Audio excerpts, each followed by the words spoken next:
दोस्तों नमस्कार। मैं ना सुनाचली कथा कहानी और उपन्यास के इस अंक के साथ पुनः हाजिर हूँ। दोस्तों लीजिए सुनिए बंगला कहानी अनुपमा का प्रेम, जिसे लिखा है शरद चंद्र चट्टोपाध्याय ने। वाचन कर रहा हूँ मैं नाज सुनांचली। अनुपमा 11 वर्ष की आयु से ही उपन्यास पढ़ पढ़कर मस्तिष्क को एकदम बिगाड़ बैठी थी। वह समझती थी मनुष्य के हृदय में जितना प्रेम, जितनी माधुरी, जितनी शोभा, जितना सौंदर्य, जितनी तृष्णा है, सब छान-बीन कर साफ कर उसने अपने मस्तिष्क के भीतर जमा कर रखी है। मनुष्य स्वभाव, मनुष्य चरित्र उसका नख दर्पण हो गया है। संसार में उसके लिए सीखने योग्य वस्तु और कोई नहीं है।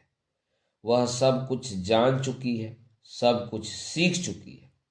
सतीत्व की ज्योति को वह जिस प्रकार देख सकती है, प्रणय की महिमा को वह जिस प्रकार समझ सकती है, संसार में और कोई उस जैसा समझदार नहीं है। अनुपमा इस बात पर किसी तरह भी विश्वास नहीं कर पाती। अनुपमा ने सोचा, वह एक माधवल्लिता है जिसमें मंजरियां आ रही हैं। इस अवस्था में किसी शाखा की सहायता लिए बिना उसकी मंजरियां किसी भी तरह प्रफुल्लित होकर विकसित नहीं हो सकती। इसी कारण उसने खोज कर एक नवीन व्यक्ति को सहयोगी की तरह मनोनीत कर लिया एवं 2-4 दिन में ही उसे मन, प्राण, जीवन, यौवन सब कुछ दे डाला।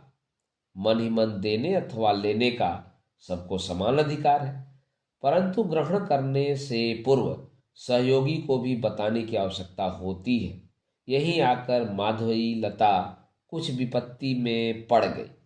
नवीन निरोधकांत को वह किस तरह जताए कि वह उसकी माधवीलता है, विकसित होने के लिए खड़ी हुई है। उसे आश्रय न देने पर इसी समय मंजरियों के पुष्पों के साथ वह पृथ्वी पर लोटती पोटती प्राण त्याग देगी।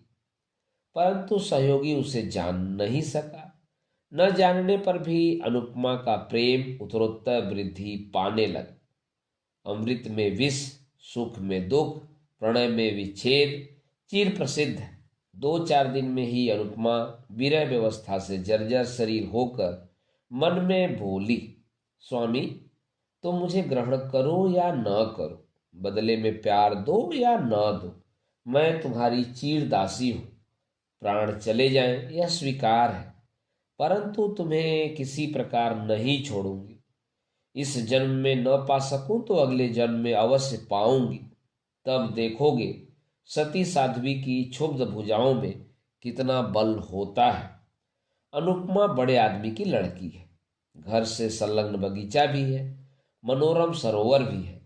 वहां चाँद भी उगता हुआ दिखाई देता है, कमल भी खिलते हैं, कोयल भी गीत गाती है, भौरे भी गुंजारते हैं। यहाँ पर वह घूमती फिरती विरह व्यथा का अनुभव करने लगी।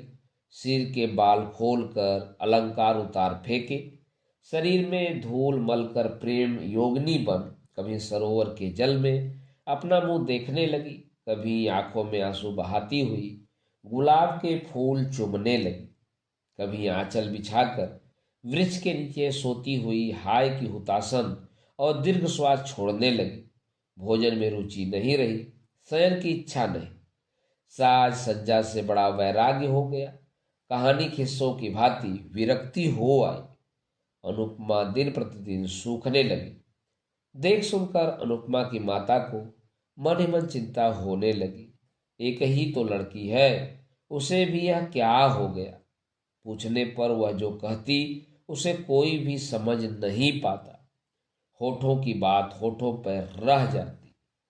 अनुपमा की माता फिर एक दिन जगबंधु बाबू से बोली, अजी एक बार क्या ध्यान से नहीं देखोगे? तुम्हारी एक ही लड़की है, यह कैसे बिना इलाज के मरी जा रही है। जगबंधु बाबू चकित होकर बोले, क्या हुआ उसे? सो कुछ नहीं जानती। डॉक्टर आया था, देख सुनकर बोला बीमारी उमारी कुछ नहीं है। तब ऐसी क्यों हुई जा रही है? जगबंधु बाबू विरक्त होते हुए बोले, फिर हम किस तरह जाने? तो मेरी लड़की मर ही जाए, यह तो बड़ी कठिन बात है। ज्वर नहीं, खांसी नहीं, बिना बात के ही यदि मर जाए तो मैं किस तरह से बचाए रहूंगा। गृहिणी सूखे मुंह से बड़ी बहू के पास लौटकर बोली, बहू, मेरी अनु इस तरह से क्यों घूमती रहती है? किस तरह से जानू मां? तुमसे क्या कुछ भी नहीं कहती? कुछ नहीं? गृहिणी लगभग रो ही पड़ी। तब क्या होगा? बिना खाए बिना सोए इस तरह सारे दिन बाग बगीचे में कितने दिन घूमती फिरती रहेगी और कितने दिन बचेगी? तुम लोग उसे किसी तरह भी समझाओ, नहीं तो मैं बगीचे के तालाब में किसी दिन डूब मरूंगी। बड़ी बहू कुछ देर सोचकर चिंतित होती हुई बोली, देख सुनकर कहीं विवाह कर दो। गृहस्थी का बोझ पड़ने पर अपने आप सब ठीक हो जाएगा।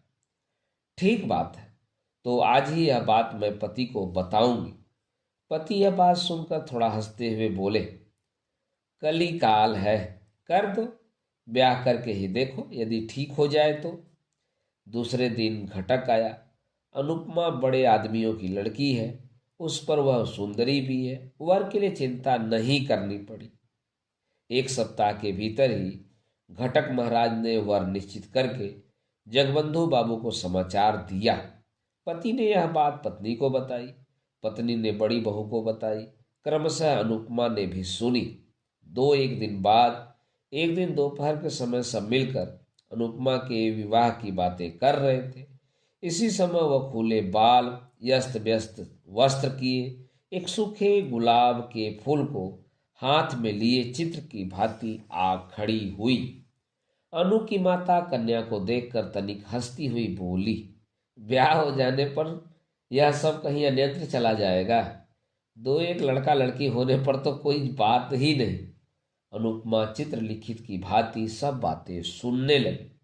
बहू ने फिर कहा, माँ, नंदानी के विवाह का दिन कब निश्चित हुआ है? दिन अभी कोई निश्चित नहीं हुआ। नंदोई जी क्या पढ़ रहे हैं? इस बार बीए की परीक्षा देंगे। तब तो बहुत अच्छा वर है। इसके बाद थोड़ा हंसकर मजाक करती हुई बोली, परंतु देखने में खूब अच्छा न हुआ तो हमारी ननद जी को पसंद नहीं आएगा। क्यों पसंद नहीं आएगा? मेरी जमाई तो देखने में खूब अच्छा है। इस बार अनुपमा ने कुछ गर्दन घुमाई, थोड़ा सा हिलकर पांव के नख से मिट्टी खोदने की भांति लंगड़ाती लंगड़ाती बोली, विवाह? विवाह मैं नहीं करूंगी। माँ ने अच्छी तरह न सुन पाने के कारण पूछा, क्या है बेटी? बड़ी बहू ने अनुपमा की बात सुन ली थी। वह खूब जोर से हंसते हुए बोली, ननद जी कहती हैं वे कभी विवाह नहीं करेंगी। विवाह नहीं करेगी? नहीं, न करे। अनु की माता मुंह बनाकर कुछ हंसती हुई चली गई। गृहिणी के चले जाने पर बड़ी बहू बोली, तुम विवाह नहीं करोगी? अनुपमा पूर्वत गंभीर मुंह किए हुए बोली, किसी प्रकार भी नहीं। क्यों? चाहे जिसे हाथ पकड़ा देने का नाम ही विवाह नहीं है, मन का मिलन न होने पर विवाह करना भूल है। सुनकर बड़ी बहू थोड़ा चकित होकर अनुपमा के मुंह की ओर देखती हुई बोली, हाथ पकड़ा देना क्या बात होती है? पकड़ा नहीं देंगे तो क्या लड़कियां स्वयं ही देख सुनकर पसंद करने के बाद विवाह करेंगी? अवश्य। तब तो तुम्हारे मत के अनुसार मेरा विवाह भी एक तरह की भूल हो गया। विवाह से पहले तो तुम्हारे भाई का नाम तक मैंने नहीं सुना था। सभी क्या तुम्हारी ही भांति हैं? बहू एक बार फिर हंसकर बोली, तब क्या तुम्हारे मन में कोई आदमी मिल गया है? अनुपमा बड़ी बहू के हास्य विद्रूप से चिढ़कर अपने मुंह को चौगुना गंभीर करती हुई बोली, भाभी, मजाक क्यों कर रही हो? क्या यह मजाक का समय है? क्यों, क्या हो गया? क्या हो गया? तो सुनो। अनुपमा को लगा उसके सामने उसके पति का वध किया जा रहा है। अचानक कतलू खां के किले में वध के मंच के सामने खड़े हुए विमला और वीरेंद्र सिंह का दृश्य उसके मन में जाग उठा। अनुपमा ने सोचा, वे लोग जैसा कर सकते हैं वैसा क्या वह नहीं कर सकती? सती स्त्री संसार में किसका भय करती है? देखते देखते उसकी आंखें अनैसर्गिक प्रभाव से दप दप करके जल उठी। देखते देखते उसने आंचल को कमर में लपेट कर कमरबंद की तरह बांध लिया। यह दृश्य देखकर बहू 3 हाथ पीछे हट गई। क्षण भर में अनुपमा बगल वाले पलंग के पाए को जकड़कर आंखें ऊपर उठाकर चित्कार करती हुई कहने लगी, प्रभु, स्वामी, प्राणनाथ, संसार के सामने आज मैं मुक्त कंठ से चित्कार करती हूँ, तुम ही मेरे प्राणनाथ हो। प्रभु, तुम मेरे हो, मैं तुम्हारी हूँ। ये खाट के पाए नहीं, ये तुम्हारे दोनों चरण हैं। मैंने धर्म को साक्षी मानकर तुम्हें पति रूप में वर्ण किया है। इस समय भी तुम्हारे चरणों को स्पर्श करती हुई कह रही हूँ, इस संसार में तुम्हें छोड़कर दूसरा कोई भी पुरुष मुझे स्पर्श नहीं कर सकता। किसमें शक्ति है कि प्राण रहते हमें अलग कर सके? अरे माँ, जगत जननी, बड़ी बहू चित्कार करती हुई बाहर आ गई। अरे देखते हो नंद रानी कैसा ढंग अपना रही हैं। देखते देखते गृहिणी भी दौड़ी आई। बहू रानी का चित्कार बाहर तक जा पहुंचा था।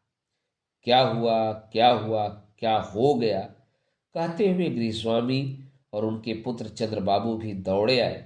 गृहस्वामी, गृहिणी, पुत्र, पुत्रवधू और दास दासियों से क्षण भर में घर में भीड़ हो गई। अनुपमा मूर्छित होकर खाट के समीप पड़ी हुई थी। गृहिणी रो उठी, मेरी अनु को क्या हो गया? डॉक्टर को बुलाओ, पानी लाओ, हवा करो, इत्यादि। इस चित्कार से आधे पड़ोसी घर में जमा हो गए। बहुत देर बाद आंखें खोलकर अनुपमा धीरे धीरे बोली, मैं कहाँ हूँ? उसकी माँ उसके पास मुंह लाती हुई स्नेहपूर्वक बोली, कैसी हो बेटी, तुम मेरी गोद में लेटी हो? अनुपमा दीर्घ निश्वास छोड़ती हुई धीरे धीरे बोली, ओह, तुम्हारी गोद में? मैं समझ रही थी कहीं अन्यंत्र स्वप्न नाट्य में उनके साथ बही जा रही थी। पीड़ा विगलित अश्रु उसके कपोलों पर बहने लगे। माता उन्हें पोंछती हुई कातर स्वर में बोली, क्यों रो रही हो बेटी? अनुपमा दीर्घ निश्वास छोड़कर चुप रह गई। बड़ी बहू चंद्रबाबू को एक और बुलाकर बोली, सबको जाने को कह दो, ननद रानी ठीक हो गई है। धीरे धीरे सब लोग चले गए। रात को बहू अनुपमा के पास बैठकर बोली, ननद रानी, किसके साथ विवाह होने पर तुम सुखी होगी? अनुपमा बोली, सुख दुख मुझे कुछ नहीं है, वही मेरे स्वामी हैं। सो तो मैं समझती हूँ, परंतु वे कौन हैं? सुरेश, मेरे सुरेश। सुरेश? राखाल मजमूदार के लड़के? हाँ, वे ही। रात में ही गृहिणी ने यह बात सुनी। दूसरे दिन सवेरे ही मजमूदार के घर जा उपस्थित हुई। बहुत सी बातों के बाद सुरेश की माता से बोली, अपने लड़के के साथ मेरी लड़की का विवाह कर लो। सुरेश की माता हंसती हुई बोली, बुरा क्या है? बुरे भले की बात नहीं, विवाह करना ही होगा। तो सुरेश से एक बार पूछाऊं, वे घर में ही है, उसकी सहमति होने पर पति की असहमति नहीं होगी। सुरेश उस समय घर में रहकर बीए की परीक्षा की तैयारी कर रहा था। वह एक क्षण उसके लिए एक वर्ष के समान था। उसकी मां ने विवाह की बात कही, मगर उसके कान में नहीं पड़ी। गृहिणी ने फिर कहा, सुरो, तुझे विवाह करना होगा। सुरेश मुंह उठाकर बोला, वह तो होगा ही, परंतु अभी क्यों? पढ़ने के समय बातें अच्छी नहीं लगती। गृहिणी अप्रतिभ होकर बोली, नहीं नहीं, पढ़ने के समय क्यों? परीक्षा समाप्त हो जाने पर विवाह होगा। कहाँ? इसी गांव में जगबंधु बाबू की लड़की के साथ। क्या? चंद्र की बहन के साथ, जिसे मैं बच्ची कहकर पुकारता हूँ? बच्ची कहकर क्यों पुकारेगा? उसका नाम अनुपमा है। सुरेश हंसकर बोला, हाँ, अनुपमा। वह? हटो, वह तो बड़ी कुत्सित है। कुत्सित कैसे हो जाएगी? वह तो देखने में अच्छी है। भले ही देखने में अच्छी हो, एक ही जगह ससुराल और पिता का घर होना मुझे अच्छा नहीं लगता। क्यों? उसमें और क्या दोष है? दोष की बात का कोई मतलब नहीं। तुम इस समय जाओ माँ, मैं थोड़ा पढ़ लूं, इस समय कुछ भी नहीं होगा। सुरेश की माता लौट कर बोली, शुरू तो एक ही गांव में किसी प्रकार भी विवाह नहीं करना चाहता। क्यों? सो तो नहीं जानती। अनु की माता मजमूदार की गृहिणी का हाथ पकड़कर कातर भाव से कहने लगी, यह नहीं होगा बहन, यह विवाह तुम्हें करना ही पड़ेगा। लड़का तैयार नहीं है, मैं क्या करूं बताओ? न होने पर भी मैं किसी तरह नहीं छोड़ूंगी। तो आज ठहरो, कल फिर एक बार समझा कर देखूंगी, यदि सहमत कर सकी। अनु की माता घर लौटकर जगबंधु बाबू से बोली, उनके सुरेश के साथ हमारी अनुपमा का जिस तरह विवाह हो सके वह करो। पर क्यों, बताओ तो। राम गांव में तो एक तरह से सब निश्चित हो चुका है, उस संबंध को तोड़ दें क्या? कारण है। क्या कारण है? कारण कुछ नहीं, परंतु सुरेश जैसा रूप गुण से संपन्न लड़का हमें कहाँ मिल सकता है। फिर मेरी एक ही लड़की है, उसे दूर नहीं ब्याहूंगी। सुरेश के साथ ब्याह होने पर जब चाहूंगी तब उसे देख सकूंगी। अच्छा, कोशिश करूंगा। कोशिश नहीं, निश्चित रूप से करना होगा। पति नथ का हिलना डुलना देखकर हंस पड़े, बोले, यही होगा जी। संध्या के समय गृह स्वामी ने मजमूदार के घर से लौटकर गृहिणी से कहा, वहां विवाह नहीं होगा। मैं क्या करूं बताओ? उनके तैयार न होने पर मैं जबरदस्ती तो उन लोगों के घर में लड़की को नहीं फेंकाऊंगा। करेंगे क्यों नहीं? एक ही गांव में विवाह करने का उनका विचार नहीं है। गृहिणी अपने मस्तिष्क पर हाथ मारती हुई बोली, मेरे ही भाग्य का दोष है। दूसरे दिन वह फिर सुरेश की माँ के पास जाकर बोली, दीदी विवाह कर लो। मेरी भी इच्छा है, परंतु लड़का किस तरह तैयार हो। मैं छिपाकर सुरेश को और भी 5,000 रुपये दूंगी। रुपयों का लोभ बड़ा प्रबल होता है। सुरेश की माँ ने यह बात सुरेश के पिता को बताई। पति ने सुरेश को बुलाकर कहा, सुरेश तुम्हें यह विवाह करना ही होगा। क्यों? क्यों? फिर क्यों? इस विवाह में तुम्हारी माँ का मत ही मेरा भी मत है, और साथ ही साथ एक कारण भी हो गया है। सुरेश सिर नीचा किए हुए बोला, यह पढ़ने लिखने का समय है, परीक्षा की हानि होगी। उसे मैं जानता हूँ बेटा, पढ़ाई लिखाई की हानि करने के लिए तुमसे नहीं कह रहा हूँ। परीक्षा समाप्त हो जाने पर विवाह करो। जो आज्ञा। अनुपमा की माता के आनंद की सीमा न रही। फौरन यह बात उन्होंने पति से कही। मन के आनंद के कारण दास दासी सभी को यह बात बताई। बड़ी बहू ने अनुपमा को बुलाकर कहा, यह लो, तुम्हारे मनचाहे वर को पकड़ लिया है। अनुपमा लज्जापूर्वक थोड़ा हंसती हुई बोली, यह तो मैं जानती थी।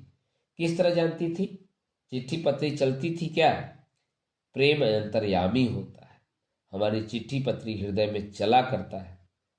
धन्य हो तुम जैसी लड़की। अनुपमा के चले जाने पर बड़ी बहू ने धीरे धीरे मानो अपने आप से कहा, देख सुनकर शरीर जलने लगता है। मैं 3 बच्चों की माँ हूँ और यह आज मुझे प्रेम सिखाने आई है। दोस्तों, अभी आप सुन रहे थे शरत चंद्र चट्टोपाध्याय की लिखी हुई बंगला कहानी अनुपमा का प्रेम का वाचन मेरे अर्थात नासुरांचली के स्वर में।